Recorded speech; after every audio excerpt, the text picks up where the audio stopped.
part of the journey is listening a lot to what is popular in Mexican cuisine in the US. I think these trends a lot start from restaurants and move to the shelf.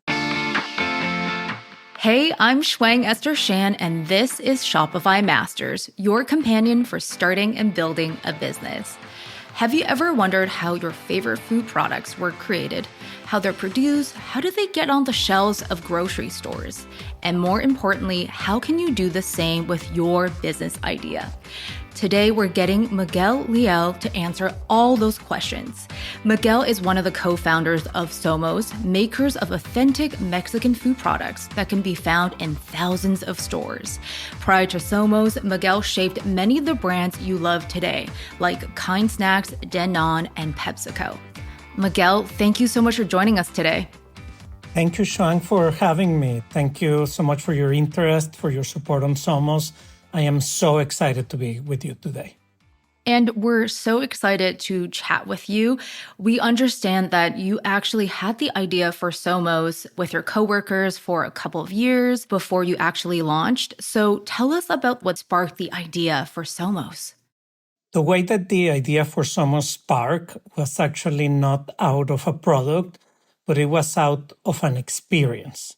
Daniel, Rodrigo, and I, we were all living in New York. We were all working at Kind bars, and we saw how much Mexican food changed in restaurants. Just food became a lot more like the food we ate growing up in Mexico.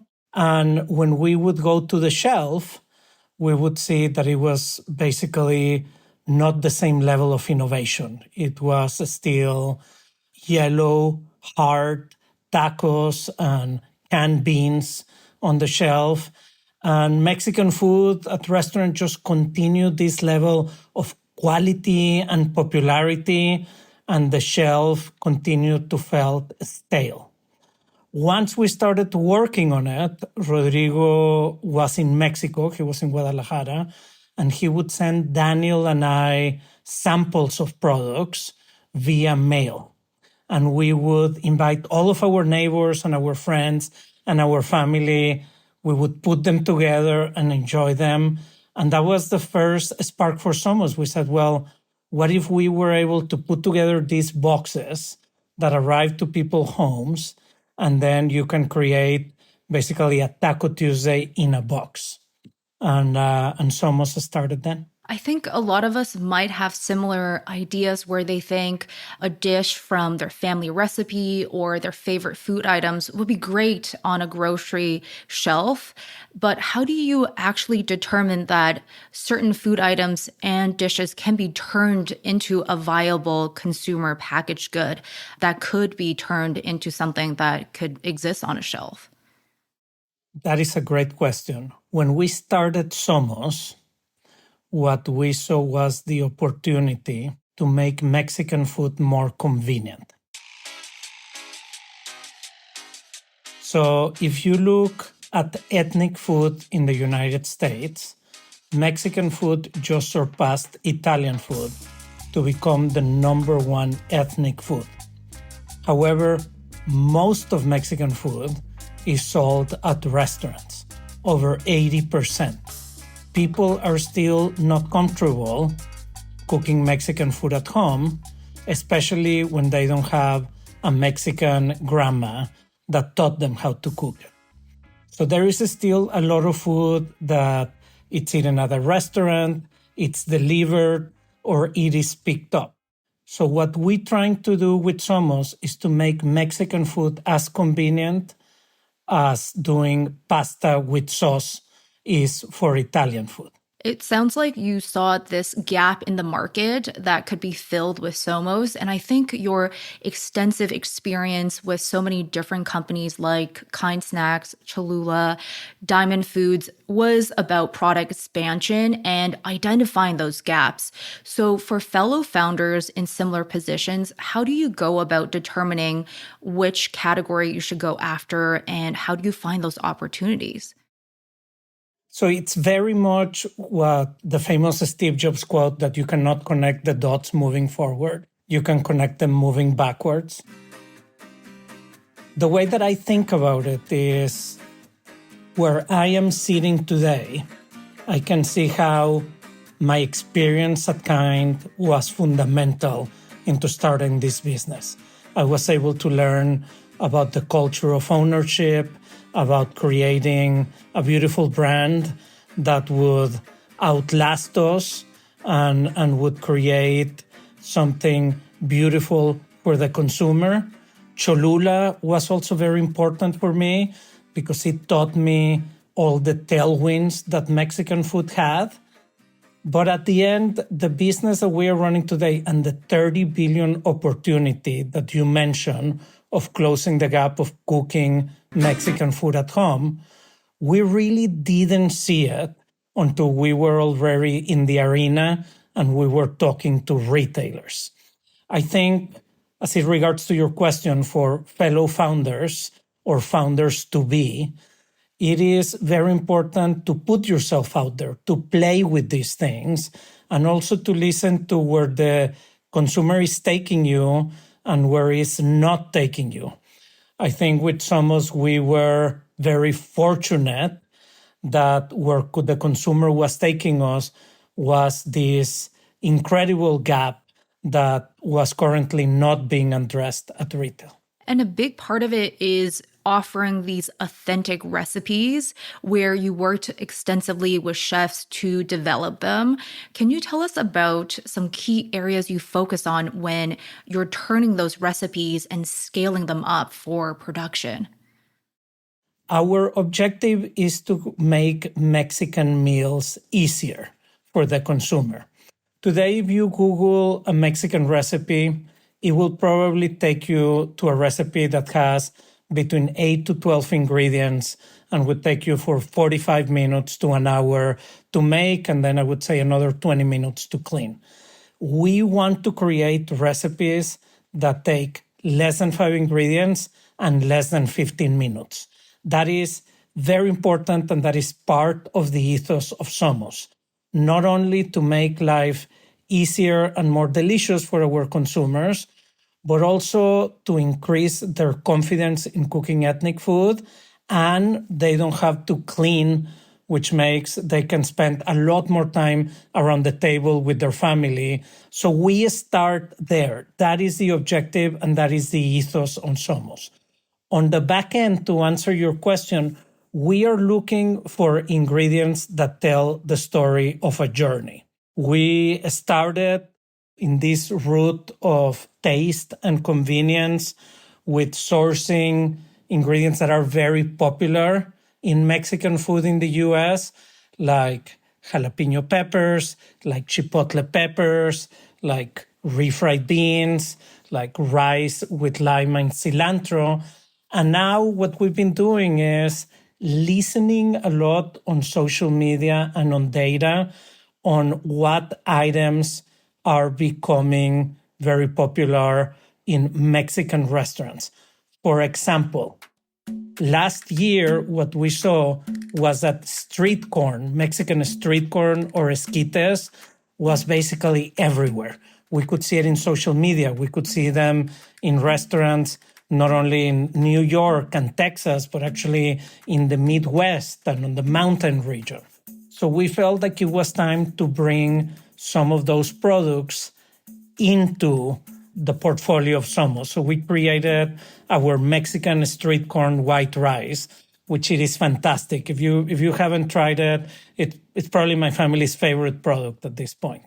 And that is part of the journey, is working, listening a lot to what is popular in Mexican cuisine in the US. I think these trends a lot start from restaurants and move to the shelf, and then sourcing the product with farmers in Mexico, and then making sure, just continue with the example of a street corn rice, that we can char the corn, that we can add epazote, which is a umami herb born in Mexico, and that we continue to bring the story of Mexico through the ingredients and the recipes that we use. Can you tell us about the importance of working with these farmers, because they're such a big part of your supply chain? So how did you go about approaching these farmers and setting up that operation? It is actually a story that I love to tell, Shuan. Thank you for asking it. When we started the company, this whole notion of premium Mexican food was something that it took us a while to sell in. Took us a while to sell to our sourcing partners, to our farmers in Mexico, and to sell to our cooking partners in Mexico as well. We wanted products that were non-GMO. We wanted products that were gluten-free. And just to highlight the complexities of what we were trying to create, rice is gluten-free, but sometimes it gets transported on trucks that have carried items with gluten. So to clean up that supply chain to the level of quality that we wanted to create Somos, we receive a lot of pushback. A lot of people told us that we should be focusing on maybe creating food that was, of lower quality and was more affordable or cheaper to make and cheaper to transport. And me and my two co-founders, we just fought that battle. We believe that the same trends that we're seeing in restaurant of this quality food, that the consumer will react positively to it on the shelf. So we ended up with partners that gave us that opportunity. And we did a lot of work getting farmer certified and cooking farmers certified with all, the certifications that we wanted Somos to have.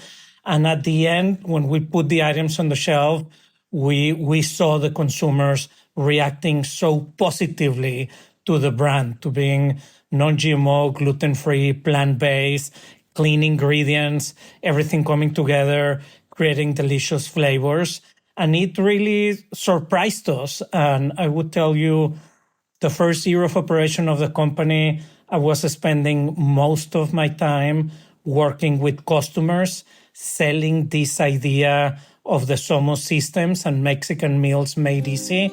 Today, I spent most of my time talking to suppliers, visiting farmers, visiting kitchens, visiting packaging suppliers, and building a community of Somos. I don't think Somos is just the team members that are here, but is every farmer, every cook, every chef that helps us with the recipe.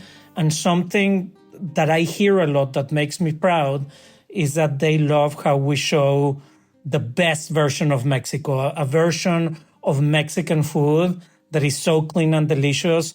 They're all proud to be part of this journey. It really sounds like you've built up this community and network of farmers and cooks and chefs. How do you go about managing so many different pieces of the puzzle to make sure that everything runs smoothly all the time? Yeah, it's tough, but something that I learned from my time at Kind is that everything starts with the team.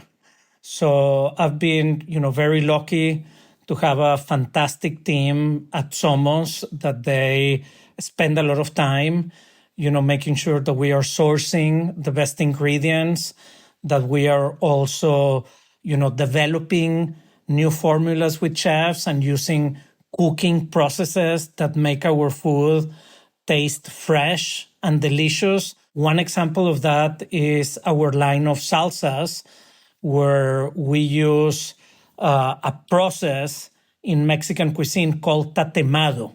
And we are able to do this in an industrial scale. Tatemado is a process of roasting vegetables and tomatoes together, and you get a beautiful sauce that the ingredients are very well mixed, but that it is not watery. You lose a lot of the liquid through the process. So when you put it on your taco bowl or in your burrito or on your eggs in the morning, the water from the salsa doesn't make your taco soggy and all the flavor remains on top.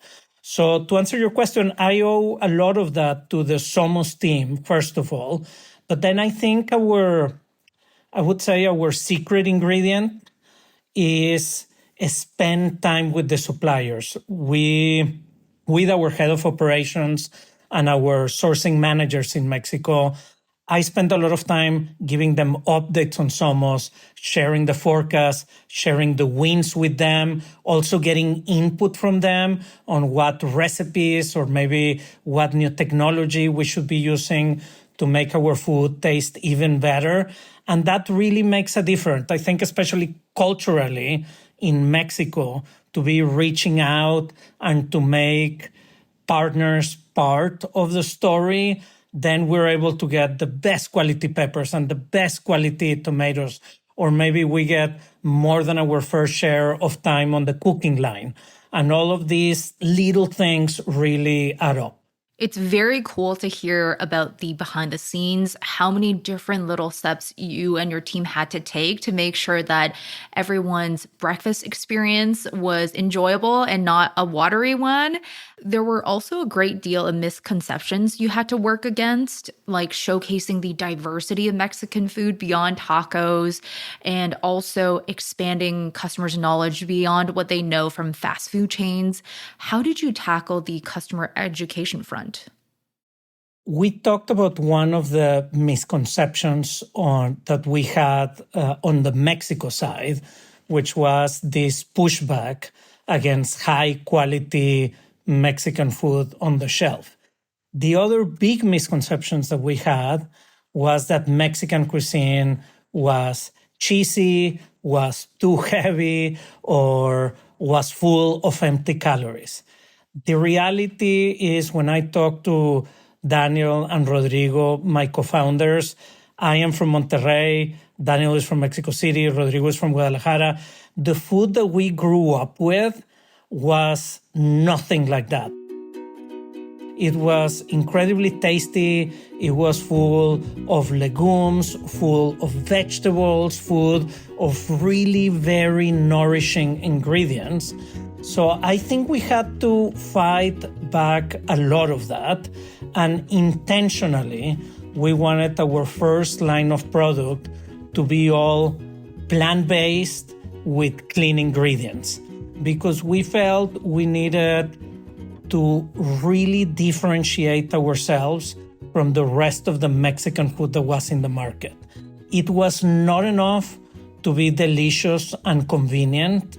We also had to have this plant-based, this gluten-free, this non-GMO certification and the highest quality ingredients.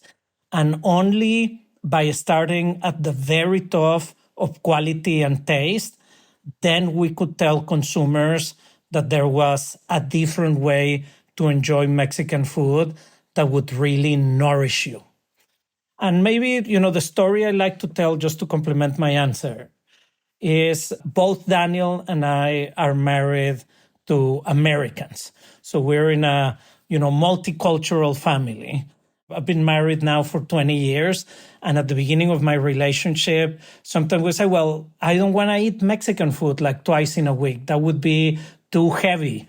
Now at home with my wife and my kids, we eat Mexican food several times a week. I love to give the example that, in Mexico, we have Mexican food every day of the week. And, we're able to do it. So it was just fighting that paradigm of Mexican food today versus in the US versus, what Mexican food can be in terms of nourishment.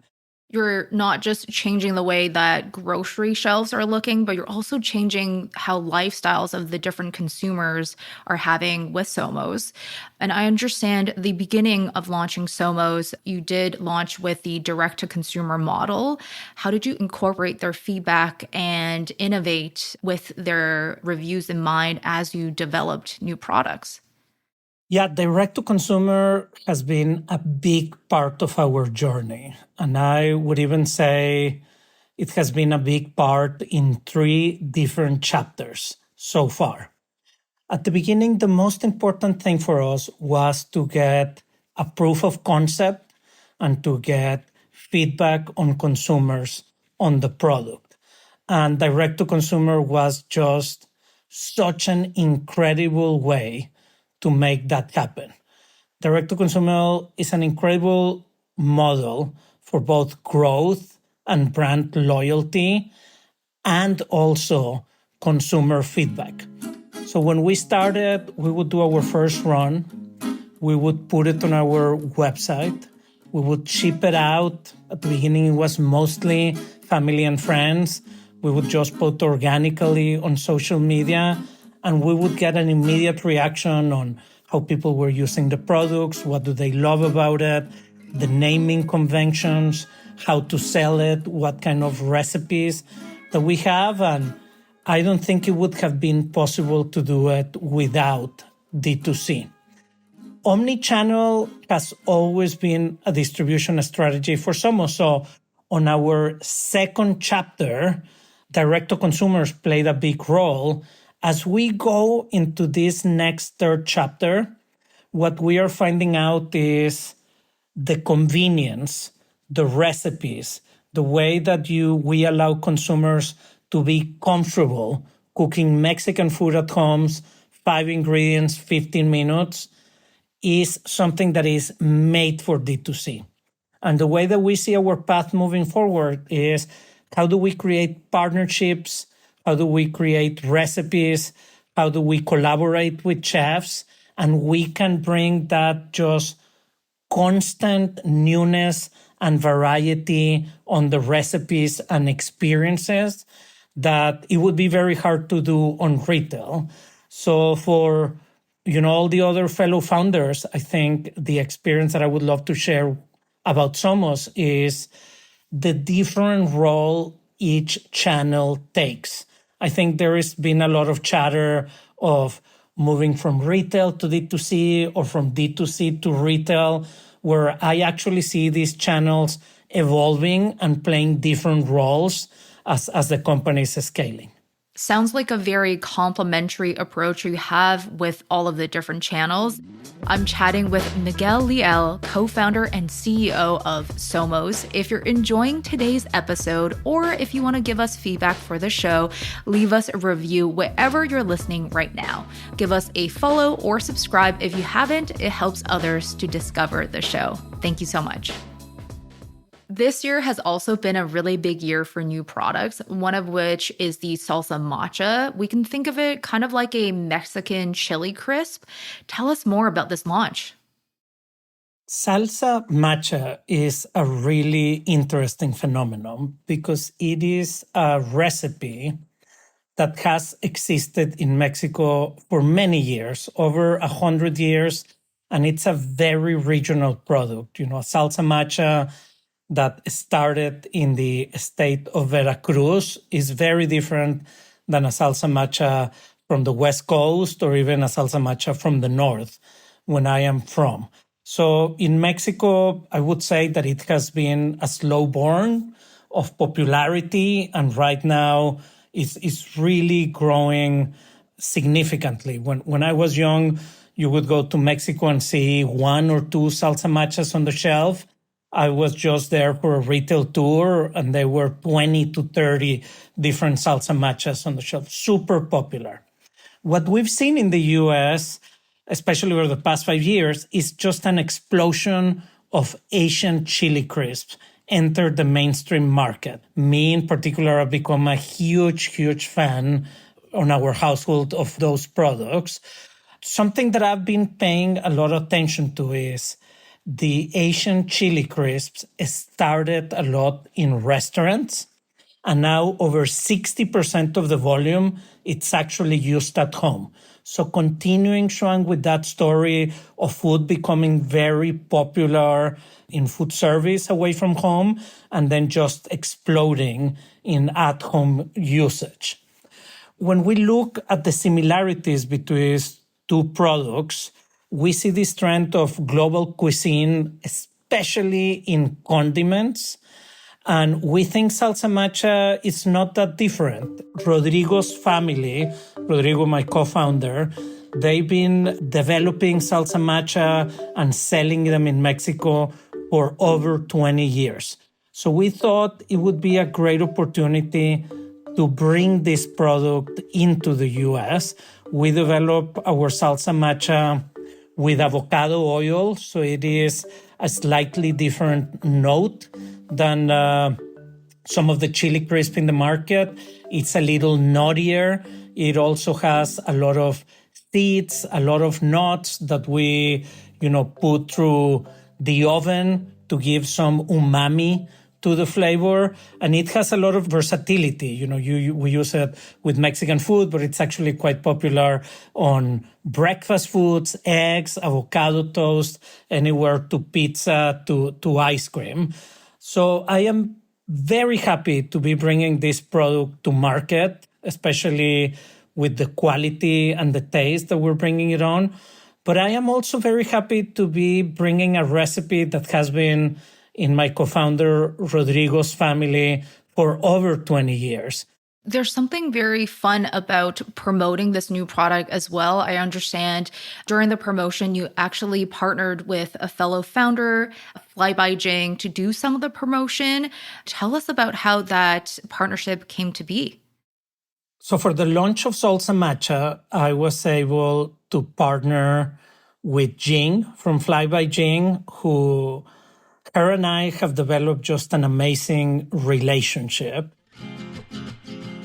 I think both of us have learned a lot from each other, and I just really enjoy talking to her. She is such a wealth of knowledge when it comes to ingredients and cooking process, and she has been so generous of sharing her scale-up experience on Fly by Jing with other founders, including myself.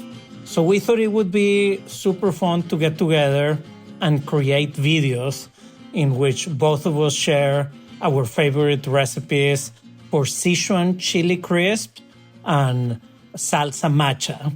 And it was so much fun.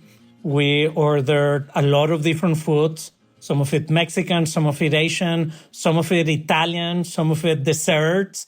And we were able to try both of our products together and talk about our sourcing and brand stories. And it's one of my favorite things that I think is like so specific about food, this community of founders where we really don't compete with each other and are able to help each other out to be successful. So we are, now looking at ways that we can activate these two brands together in trade shows and in-store and with recipes.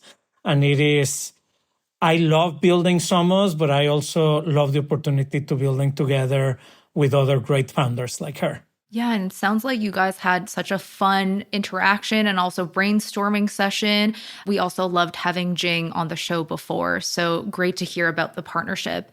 And for yourself and the team, I know that growing, expanding involves a lot of innovation. How are you injecting creativity and innovation for the team and for yourself as well? Yeah, we just had a wonderful session in San Miguel de Allende. So we took one of our most important retailer partners to San Miguel. We start by walking a lot of stores, Mexican convenience stores. I love to think that in the US, we have a Mexican aisle, but in Mexico, every aisle is a Mexican aisle. So it's like a great place to start having ideas. Then we meet with farmers, and then we talk about sourcing. We talk about ingredients. We talk about ingredients in the sense of stories that we can tell about Mexican cuisine, about different regions and different cuisines in Mexico. Then we spend time with our cooking partners in Mexico, just going through different technologies and different products that come in. And we end up at night having dinner with different chefs in Mexico that bring products that are really out of the box, maybe products that are very popular in Mexico that we might bring in 5 or 6 years from now.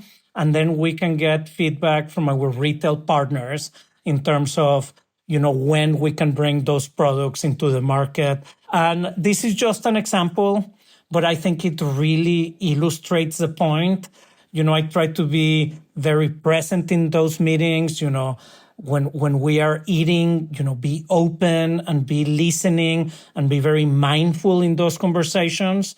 And then the other part of that is you can have all this creativity, but the team has to be able to bring these products to market and promote them with consumers and take care of the procurement and the supply chain. So have all of those follow-ups. But something that I was thinking a lot about in this particular trip is how fortunate I am that this is my life, that I get to go and meet with farmers and take partners from the US with me and have dinner with different chefs every night and try all these different cuisine.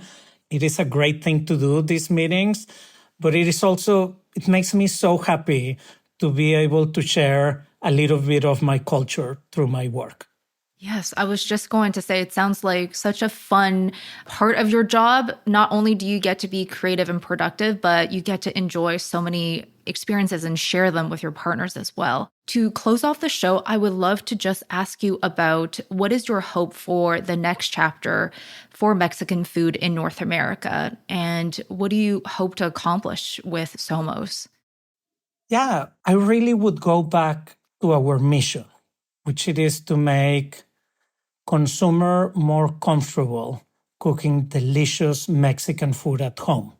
And we believe that if we do that, we would play a small part changing some misconceptions, not only about Mexican food, but also about Mexican culture.